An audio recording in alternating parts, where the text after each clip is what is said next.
আল্লাহ পাক রব্বুল আলামিন বলে বান্দারে আমি 5 ওয়াক্ত নামাজ দিয়েছি 5 ওয়াক্ত নামাজ পড় আমি রোজা দিয়েছি রোজা আদায় কর আমি তোকে মাল দিয়েছি মালের যাকাত আদায় কর আমি তোকে সম্পদ দিয়েছি যদি হজ ফরজ হয় হজ কর এটা হচ্ছে আমার সব ইবাদত কার ইবাদত আল্লাহর ইবাদত আল্লাহ বলেন বান্দারে তোকে আমি বানাইছি অনেক মায়া কইরা দয়া কইরা আমি ফেরেশতাদেরকে বলছি ফেরেশতারা বান্দার হাত বানা বান্দার পা বানা বান্দার সব দেহ বানা কিন্তু হে ফেরেশতারা বান্দার চেহারাটা আমি বানাবো কে বানাবে আল্লাহ আল্লাহ বলেন ফেরেশতা তোকে দায়িত্ব দিয়েছি হাত বানা পা বানা তার কান বানা কিন্তু তার চেহারাটা আমি মায়া কইরা বানাইছি যেন বান্দার দিকে আমি তাকাইলে মায়া লাগে কি লাগে মায়া লাগে ওই আল্লাহ পাক রব্বুল আলামিন ডাক দিয়ে বলে বান্দারে আজকে আমি এই রাতটা রেখেছি ক্ষমার ঘোষণা দিয়েছি এই রাতটা যদি বান্দা তুই মাপ চাস আমি আল্লাহ তোকে মাফ না কইরা পারি না আমি আল্লাহ তোকে এরকম ভাবে মাফ করি মনে হয় কি তুই মার গর্ভে থেকে যেরকম সন্তান আসে ওই সন্তানের গুনাহ থাকে না আমি আল্লাহ পাক রব্বুল আলামিন তোকে এইভাবে মাফ করে দেই সুবহানাল্লাহ তাহলে আল্লাহ বলেন বান্দারে তুই কি গুনাহ করছস তুই কি জানিস না আমি যে রহমান আমি যে রহিম তুই কি জানিস না আমি তো কোরআনের ভিতর ঘোষণা দিলাম কুল ইয়া ইবাদিয়াল্লাযীনা আসরাফু আলা আনফুসিহিম লা তাকনাতু মির রাহমাতিল্লাহ ইন্নাল্লাহা ইয়াগফিরু যুনুবা জামিআ ইন্নাহু হুয়াল গফুরুর রাহিম আল্লাহ বলেন নবী আপনি বলুন কুল ইয়া ইবাদিয়াল্লাযীনা আসরাফু আলা আনফুসিহিম লা তাকনাতু মির রাহমাতিল্লাহ এ হাবিব আপনি বলুন আপনার উম্মতরা যেন গুনাহ কইরা যেন তারা যেন পেরেশান হয়ে না যায় আমি আল্লাহ কেরম দয়ার মায়ের সাগর কোন বান্দা যদি আমার কাছে একবার মাপ চায় ওই বান্দার যদি সমুদ্র ফেনা পরিমাণ যদি গুনাহ থাকে জমিন থেকে আসমান পর্যন্ত যদি বান্দার গুনাহ থাকে ইনশাআল্লাহ আমি তোমার বান্দা আল্লাহ আমি গুনাহ করছি রে মালিক তুমি ছাড়া মাফ করার কেউ নাই এরকম যদি আল্লাহকে দয়া মায়া দিয়ে ডাক দাও এরে বান্দা তোর গুনাহ আল্লাহ মাফ করবে কিন্তু তুই যদি আল্লাহকে ডাক না দাও তোর মতন আমার মতন পাপীকে মাফ করবে না যেই আল্লাহ এত দয়া মায়া কইরা তোকে আমাকে বানাইলো ওই আল্লাহর দয়া মায়া আছে না নাই আছে মা শুধু তোকে জন্ম দিয়েছে দেখ মার কি মায়া কেমন মায়া বলা হইছে কি যখন তুই মার গর্ভে 10 দিন থাকস ওই মার কত কষ্ট হয় তুই জানোস নি তোর পেটে যদি একটি ইট বাঁধা হয় তুই এটার ভারে একদিন 2 দিন রাখতে পারবি সব সময় রাখতে পারবি না কিন্তু তোর মা 10 মাস 10 দিন তোকে গর্ভে রাখছে তোর মতন 2-3 কেজি এই পেটে নিয়ে বিভিন্ন ধরনের কাজ করছে বাপ রাখছে স্বামীর খেদমত করছে তোর ভাইয়ের খেদমত করছে সবার খেদমত করছে আর তোকে পেটে নিয়ে ওই মা কত কষ্ট করছে রে বান্দা যখন তুই দুনিয়াতে আসস যখন তুই চিৎকার মারস তখন তোর মা ওই 10 মাসের 10 দিন ভুইলা যায় কষ্ট তোকে দেখা মা একটা হাসি দেয় মনে হয় কি মা পুরা জান্নাত পায়া গেছে ওই মার কি দয়া মায়া রে বান্দা আল্লাহ বলেন ওই মার দয়ার চাইতে আমার দয়া বেশি রে বান্দা তুই যখন তোর মা ভিতরে শুধু দয়া দিছি কেমন দয়া রে কেমন মায়া দিছি তুই জানোস বলা হইছে কি আমার কাছে 100 ভাগ মায়া ওই 100 ভাগ মায়ার ভিতরে আমি পুরা সমস্ত পৃথিবী 1 ভাগ মায়া পুরা পৃথিবীবাসী পশু পাখি যা আছে সবাইকে 1 ভাগ মায়া ভাগ করে দিছি আর আমি আল্লাহর কাছে 99 ভাগ মায়া আছে। সুবহানাল্লাহ। কয় ভাগ আল্লাহর কাছে মায়া? 99 ভাগ আল্লাহর কাছে মায়া দয়া আছে।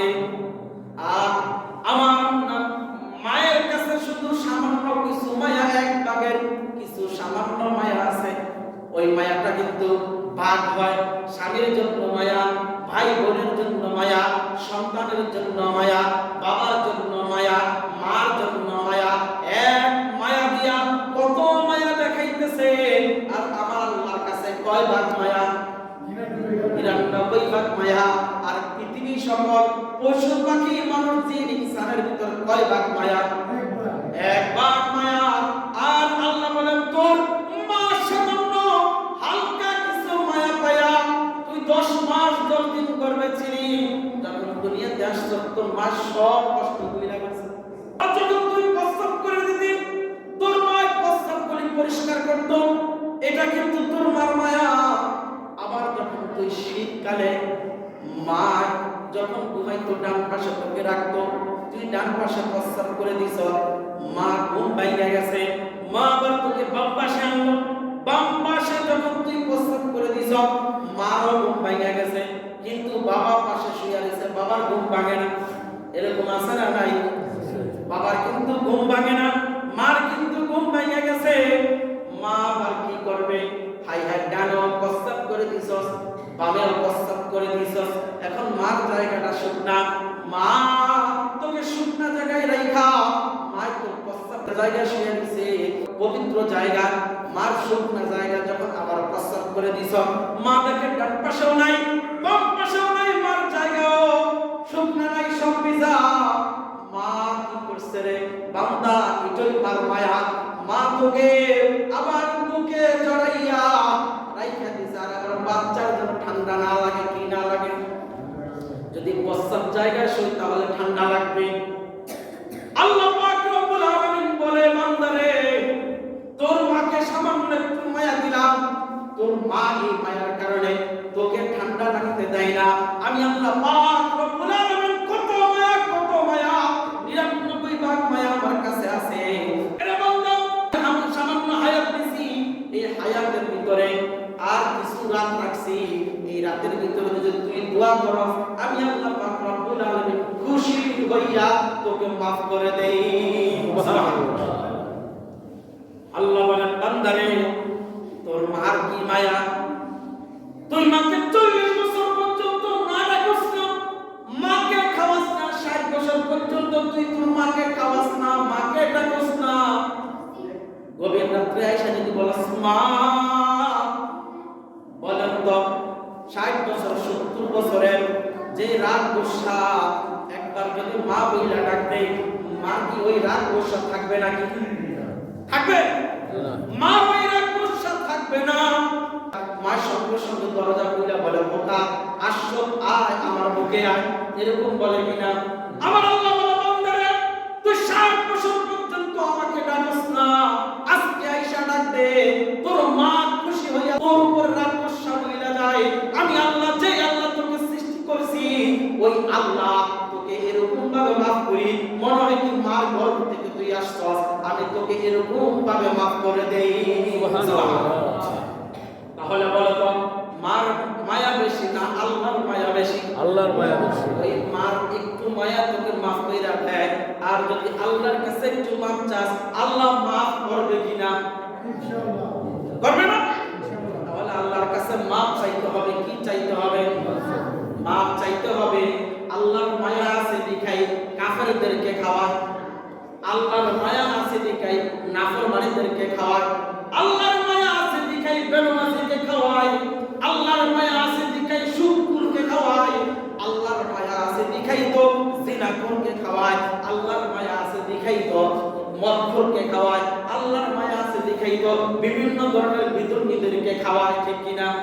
আল্লাহর যদি মায়া না থাকতো তাহলে বিতর্মীদেরকে না খাওয়ায়। আমার একটা খ্রিস্টানও ভুলেও আল্লাহকে ডাকে না, কি করে না? কিন্তু আল্লাহ খাওয়ায় কিনা? সমস্ত রিজিকের মালিককে আল্লাহ, খাওয়ানোর মালিককে আল্লাহ, সমস্ত কিছুর মালিককে আল্লাহ। আল্লাহ খাওয়ায়। হযরত ইব্রাহিম আলাইহিস সালামের সাবান একটি ঘটনা। ইব্রাহিম আলাইহিস সালাম সব সময় মুসাফির নিয়ে খাইতেন। কি করতেন? মুসাফিরকে নিয়ে খাইতেন। একদিন ইব্রাহিম আলাইহিস সালাম কোন মুসাফির পায় না, এখন কি করবে ইব্রাহিম আলাইহিস সালাম? টেনশনে পড়ে গেছে, কি করা যায়। ইতিমধ্যে চিন্তা করলেন আজকে মনে হয় আমার খাবার হবে না। ইতিমধ্যে দেখে কি এক বৃদ্ধ লোক 80 বছর হয়ে গেছে। কত বছর? 80 বছর হয়ে গেছে, ভিক্ষা করতেছে। ইব্রাহিম আলাইহিস সালাম ডাইকা বাড়িতে নিয়ে গেছে। নিয়ে যাওয়ার পরে বলতেছে, খা, তোর সাথে আমি খাবো। ইব্রাহিম আলাইহিস সালাম যখন ফকিরকে নিয়ে খাইতে বসছে, ফকিরের বিসমিল্লাহ না হইলেই লোকমা দিয়ে দিয়েছে। কি করছে? বিসমিল্লাহ না হইলেই লোকমা দিয়ে দিয়েছে। ইব্রাহিম আলাইহিস সালাম বলছে, বিসমিল্লাহ বল। বলছেন বিসমিল্লাহ বলুন না। কি করুন না? বিসমিল্লাহ বলুন। বলছেন না বিসমিল্লাহ বল। বিসমিল্লাহ না হইলে তোকে খাবার দিব না। কি দিব না? লোকটাও খুব তেরা। লোকে বলে বিসমিল্লাহ বলবো না, খাবো না। ওই বৃদ্ধ লোক কি বলে? বিসমিল্লাহ বলবো না, খাবো না। ইব্রাহিম আলাইহিস সালাম যখন ওই বৃদ্ধ লোক চলে গেছে, ইতিমধ্যে হযরত জিবরাইল আলাইহিস সালাম আয়েশা হাজির।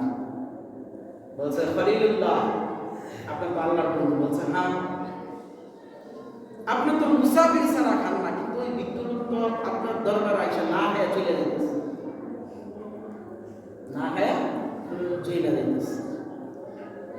এই কথা বলার পর হযরত ইব্রাহিম আলাইহিস সালাম বলছে, আমি তাকে বলতেছি বিসমিল্লাহ বল, বিসমিল্লাহ কইলা খা।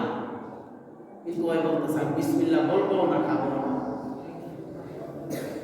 হযরত জিবরাইল আলাইহিস সালাম বলল, হে আল্লাহর বন্ধু খলিল, আপনি কি জানেন তার বয়স কত? বলছে, হবে 60, 80 হবে। বলছে, আপনার মাত্র এক বেলা খাবার বিসমিল্লাহ বলেন এই জন্য খাওয়ান না, আল্লাহ তাআলা 80 বছর যাবত তাকে বিসমিল্লাহ ছাড়া খাওয়ান। কয় বছর? 80 বছর। 80 বছর বিসমিল্লাহ ছাড়া খাওয়ান। আর আপনি একবার বিসমিল্লাহ বলেন না, দেখে আপনি এক বেলা খাবার দেন না, আর আমার আল্লাহ 80 বছর পর্যন্ত সে বিসমিল্লাহ বলে না, তাকে খাওয়াইতেছে। এই কথা যখন ইব্রাহিম আলাইহিস সালাম বেরোতে আসে, আমি কি করলাম? সঙ্গে সঙ্গে ইব্রাহিম আলাইহিস সালাম ফকিরকে খুঁজতে বের হয়ে গেল। ইতিমধ্যে খুঁজা দেখলো ফকিরকে দেখা যায়। ফকিরকে বলল, আসো, তুমি আমার সাথে খাবার খাইবা। বলছে ইব্রাহিম, আমি খাইতে পারি, কিন্তু আমি বিসমিল্লাহ বলবো না। ফকির কি বলল? আমি খাইতে পারি, কিন্তু আমি বিসমিল্লাহ বলবো না। ইব্রাহিম আলাইহিস সালাম বলল, তো বিসমিল্লাহ বলার দরকার নাই, তুই খা। তোর কোনো বিসমিল্লাহর দরকার নাই, তুই খাবি আজকে আমার সাথে। ওই বৃদ্ধ লোক বলল, ইব্রাহিম খলিলুল্লাহ, আমি তো বিসমিল্লাহ বলবো না, আমি খাই। তুমি আমাকে বের করে দিলা, কেন আবার এখন খাবারের জন্য ডাকতেছ? বলছে, রে ফকির, তোর বয়স 80 বছর হয়ে গেছে, আমার কাছে এক বেলা খাবারের জন্য আমি কি করি না? বিসমিল্লাহ বলি না, দেখাই তোকে আমি খাবার দিই না। আর যে আল্লাহ তোকে সৃষ্টি করলো, আমাকে সৃষ্টি করলো, ওই আল্লাহ তোকে আজকে 80 বছর পর্যন্ত খাওয়ায়। তাই জন্য আল্লাহ ঘোষণা দিয়েছে, যা খলিল, আমি যাকে 80 বছর পর্যন্ত খাওয়াই, আর তুই মাত্র একবার বিসমিল্লাহ বলে না, দেখে তুই খাওয়াস না, যা ওই বান্দাকে নিয়ে আস। এই কথা বলার পরে ইব্রাহিম আলাইহিস সালাম বলল, এই জন্য আমি তোকে নিয়ে যাইতেছি, যে আল্লাহ তোকে 80 বছর পর্যন্ত খাওয়াইতেছে, আর আমি কেন একবেলা খাওয়াইতে পারবো না? এই কথা শুনি না বৃদ্ধ বলতেছে, এরে খলিল, আসলে তুমি বাস্তব কথা বলছস। আমি 80 বছর পর্যন্ত আল্লাহর নাম নেই, বিসমিল্লাহ বলি না, ওই আল্লাহ আমাকে খাওয়াইতেছে। এরে খলিল, শুনে রাখ, তুই আমাকে কালিমা পড়া, লা ইলাহা ইল্লাল্লাহ, লা ইলাহা ইল্লাল্লাহ ইব্রাহিম খলিলুল্লাহ। কালিমা পড়া ইব্রাহিম আলাইহিস সালাম উম্মত হয়ে গেছে। তাহলে ওই আল্লাহ আমাকে আপনাকে খাওয়াই কিনা? যদি আল্লাহ যদি না চাইতো, আপনি কি খাইতে পারতাম?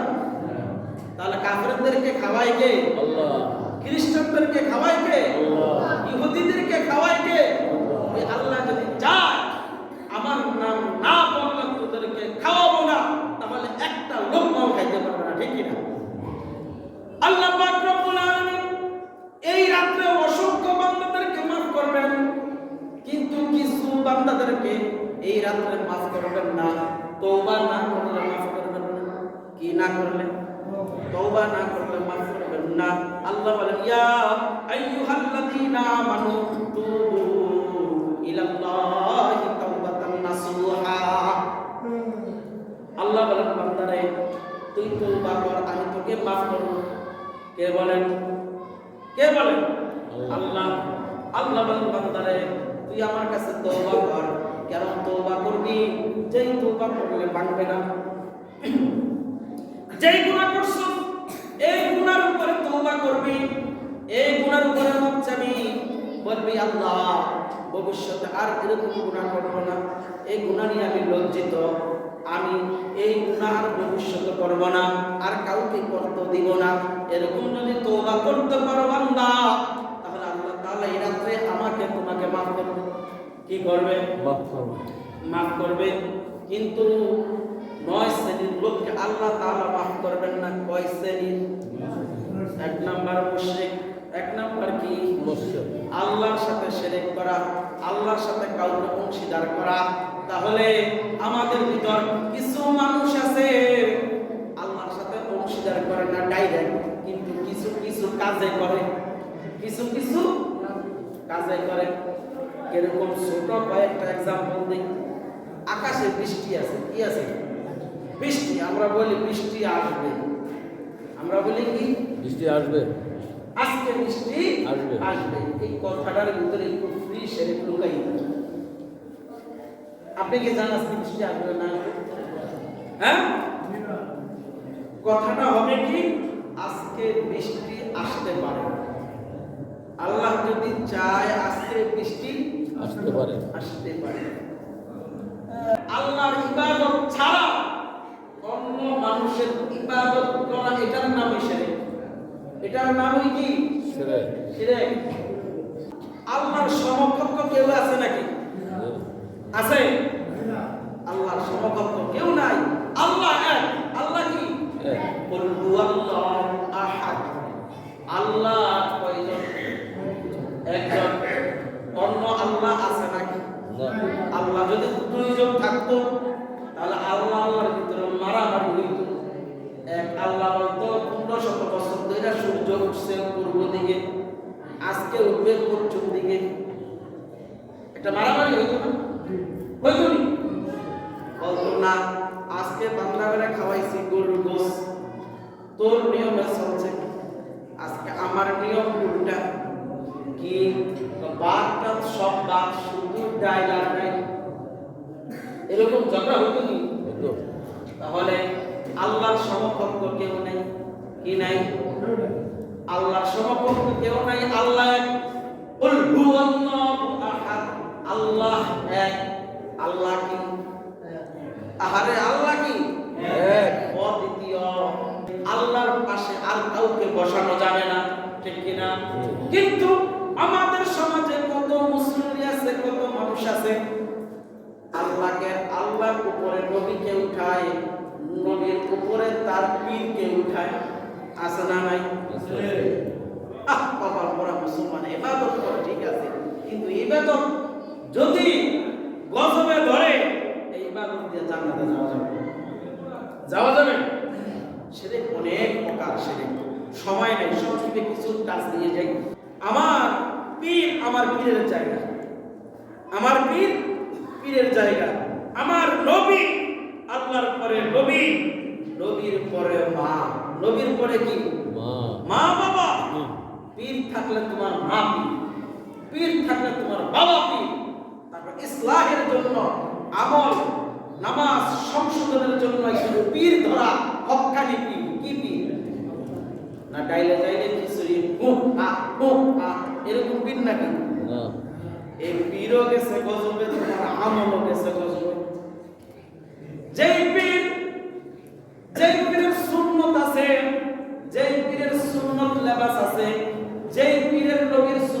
দাঁড়িয়ে আছে আর যে পীরের নফল ছুটে না মুস্তাহাব ছুটে না ওইটাই হচ্ছে হক্কানি পীর ওইটাই কি আরে আমার কথা বলতেছেন না ওই পীর কি হক্কানি পীর যার সুন্নাত ঠিক আছে লেবাস ঠিক আছে দাড়ি ঠিক আছে চুল ঠিক আছে যার পোশাক ঠিক আছে মাথার টুপি ঠিক আছে ওইটাই কি হক্কানি পীর যার পাঁচ ওয়াক্ত নামাজ ঠিক আছে প্রতিদিন তাহাজ্জুদ নামাজ ফরজ নামাজের মতো মনে কইরা প্রতিদিন তাহাজ্জুদ নামাজ পড়ে এটা কি হক্কানি পীর আর আমাদের এখন পীর কি পানির তলে মোমবাতি জ্বলে হাওয়া বাতাস লাগে না আমার পীরের মুরিদ হইলে নামাজ রোজা লাগে না বিদ্যালয় হবে নাকি না তো পানির ভিতরে মোমবাতি জ্বলে হাওয়া বাতাস লাগে না আমার পীরের মুরিদ হইলে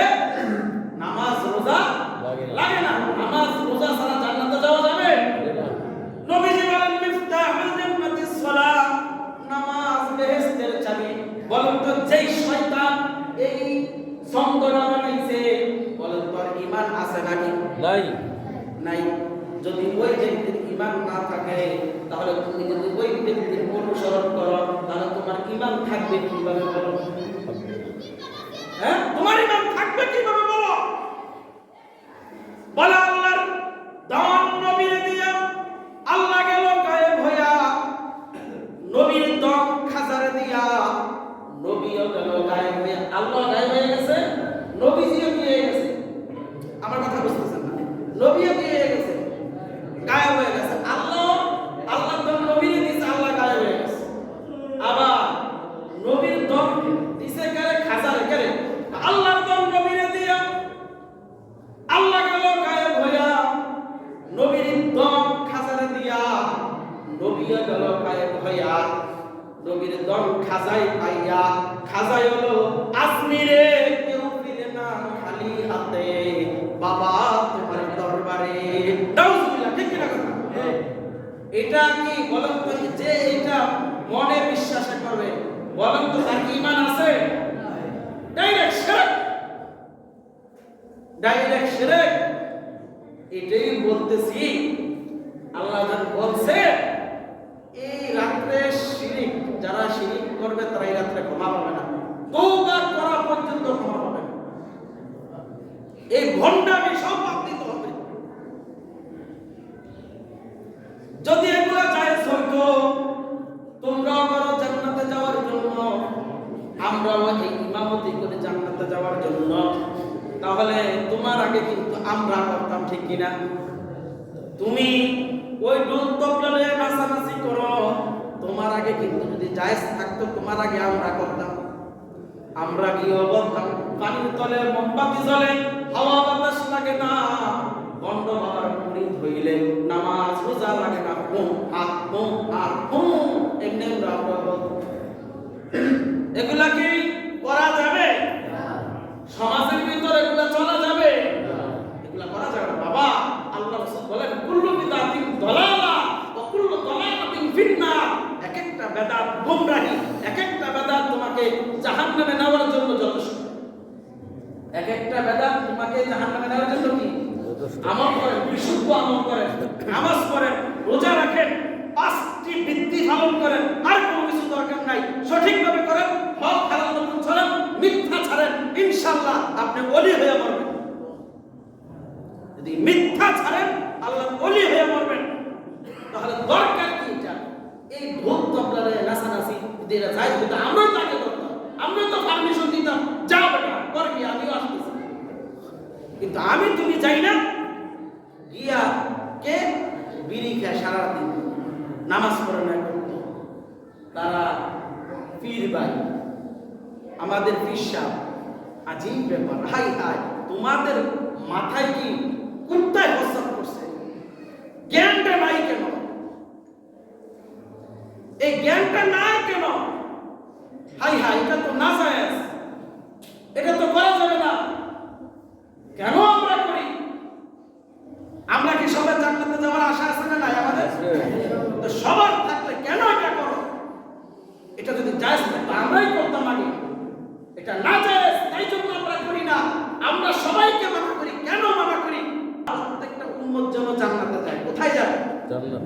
নবী রাসূলের দায়িত্ব আমাদের কাছে দিয়ে গেছে। আমরা সঠিকভাবে এটা পালন করতে হবে। আমরা যদি না বুঝাই, আপনারা বুঝবেন কোথায়? বুঝতে হবে না আমাদের ইমাম সাহেব তো যায় না এই কাজে, আমাদের মাদ্রাসার হুজুর তো এই কাজে যায় না, আমি কেন যাই? এটা খারাপ দিকেই তারা আছে না, তাহলে আমি কেন খারাপটাই যাব?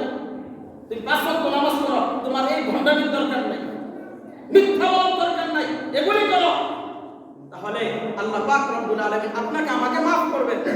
যদি এই ভণ্ডামি করো, দুনিয়াও শেষ, আখিরাতও কি শেষ।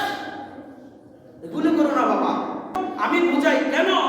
এখন আমার অনেকে শত্রু হবে, শত্রু হলেও লাভ নেই, কেন আমি কোরআনের কথা বলি। কিসের কথা বলি? কোরআনের কথা। সত্য মিথ্যার পার্থক্যকারী কোরআন কি? আল্লাহর কোরআন, ঠিক কি না? কেউ যদি কোরআনের এক একটা অক্ষর অস্বীকার করে, তার ঈমান থাকবে? আর আমি এক একটা আয়াত দিয়ে, রেফারেন্স দিয়ে আমি কথা বলতেছি, তাহলে কেউ যদি এই কথার উপরে হাত তুলে বলে তার ঈমান থাকবে? আমি তো কোনো মিথ্যা বলি না, সব সত্যি বলতেছি। যদি অস্বীকার হয়, তাহলে আল্লাহর কোরআন খুইলা দেখো আমি কি মিথ্যা বলতেছি নাকি সত্য বলতেছি। এসব কাজ করো না বাবা। আমি চাই আমরা সকলেই জান্নাতে যাই, ঠিক কি না? ঠিক। একত্রে। কেন? আমি আমার বাড়িতে যেই জায়গায় জন্ম হয়েছি ওই জায়গায় এত বছর থাকি না, আপনাদের এখানে এক যোগ পার হয়েছে আমার। যদি যাই 2-3 দিন থাকি আবার আইসা করি, আইসা আপনাদের সাথে একত্রে থাকি। আবার আমার যখন খানা যায় তখন আপনারা ভালো মন্দ খাবার দেন কিনা, চান খাই, আমরা কি খাইছি 1 মাস। আমি চাই হুজুরে আমার খাবারটা খাও, এত সুন্দর করে মায়া কইরা রান্না কইরা আমাকে খাওয়ার, আবার আপনারা জাহান্নামে যাবেন, এটা তো আমি বরদাস্ত করতে পারবো না। এটা তো আমার সহ্য হবে না। এত মায়া কইরা নিজের ছেলের চাইতে আমাকে বেশি আপন মনে করছেন, নিজের পরিবারের চাইতে আমাকে বেশি আপন মনে করছেন, নিজের সুখ দুঃখের কথা আমার কাছে বলছেন, কিন্তু আজকে যদি আপনারা জাহান্নামে যান এই কাজ করার কারণে, বলুন তো এই দুঃখ রাখবো কোথায়? আমি তো বাড়িতে এতদিন থাকি না, আপনাদের এলাকায় যতদিন আছি। আমি তো আপনাদের এলাকায় ছাত্র জীবনের পর থেকেই আমি আপনাদের এলাকায় 12 বছর হয়ে গেছে। তাহলে আপনারা যদি আমার সামনে থেকে জাহান্নামে যান এই ঢোল তবলা লইয়া, তাহলে বলেন তো এই দুঃখ রাখবো কোথায়? আপনারা তো আমার ভাই, আমার ভাইয়ের চাইতে বেশি আপনারা তো আমার বাবা সমতুল্য। আমার বাবার সাথে এত সময় নেই না, আপনাদের সাথে যত সময় দিচ্ছি। আপনারা কেন বুঝতেছেন না? এটা হারাম, এটা হারাম। আল্লাহ বলেন এই রাত্রে 9 শ্রেণীর লোক ক্ষমা পাবে না। 1 নম্বর যারা শিরক করে, বলেন আল্লাহ আমরা শিরক করব না, আল্লাহ আমাদেরকে প্রত্যেককে মাফ করো। বলো আল্লাহ আমাদের প্রত্যেককে মাফ করে দেন। আল্লাহ আমাদের প্রত্যেককে মাফ আমরা আর আপনার আমলের সাথে, আপনার নামাজের সাথে, আপনার জিকিরের সাথে কোন ঢোল তবলা এগুলি বাজাবো না। আল্লাহ কবুল করুন। আমিন। এগুলি আপনারা বিরোধিতা করেন, এগুলি যেখানে প্রকাশ্য বন্ধ করেন, এগুলি ভালো না। আপনারা বলেন আমার বাপদাদারা করে আসছে, আর কি বাপদাদা কি দলিল? দলিল কি? আল্লাহর কোরআন। দলিল কি? নবীর হাদিস, আল্লাহর কোরআন, ঠিক কি না? তাহলে এই দলিল তুই আপনার বাপদাদার দলিল আপনারা পালন করেন কেন? আবু জাহেলের মতন আপনারা কথা বলেন।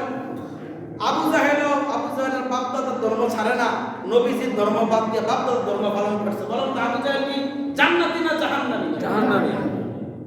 তাহলে কোন বাপদাদার ধর্ম চলবে না, চলবে আল্লাহর ধর্ম, নবীর হাদিস, ঠিক কি না? ঠিক। এগুলির ভিতরে থাকবে। 2 নম্বর যারা জাদু করে, কি করে? জাদু টোনা করে। এই জাদু টোনা করা যাবে না। আমি আমার ভাইকে জাদু দিয়ে বান মারছি, কোন টিকরার কাছে, কুফরিওয়ালার কাছে যদি কোন মুসলমান যায়, আমি অমুকের ক্ষতি করব, মনে রাখো আল্লাহর ঘর সাক্ষী, তোমারও ইমাম চলে গেছে।